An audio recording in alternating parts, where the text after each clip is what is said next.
Paolo Contis inaming hiwalay na sila ni Yen Santos. Inamin ang batikang aktor na si Paolo Contis patungkol sa estado ng kanyang love life.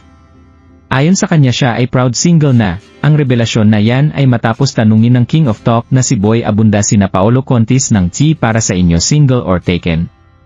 Diretsahan naman itong sinagot ni Paolo at ang pinili niya ay single. Matatandaang noong Mayo, nagsimulang kumalat ang balita na may pinagdaraanan sina Yen at Paolo sa kanilang relasyon matapos i-unfollow ng aktres ang Kapuso star sa Instagram. Sumunod dito ang pagbura ni Yen Santos sa photo at video message niya para sa 40th birthday ni Paolo sa Instagram last March. Ayon sa mga netizens, talagang bumalik at nakarma kay Paolo Contis ang lahat ng kanyang ginawa kay Day Reyes.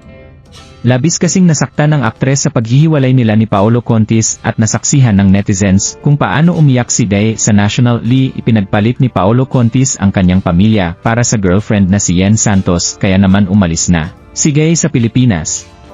Samantala, may usap-usapan din dati na girlfriend di umano ni Chavit Singson si Yen Santos noon, ngunit hindi na ito naglabas ng statement kung totoo ang balita.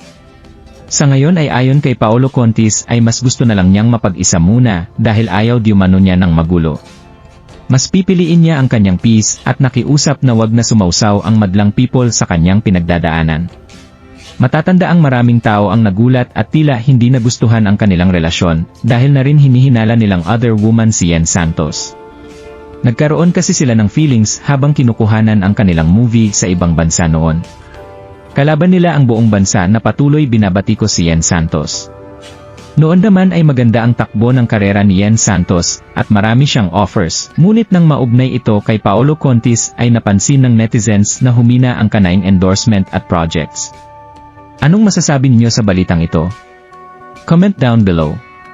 Maraming salamat sa panonood at huwag kalimutang mag-subscribe for more videos.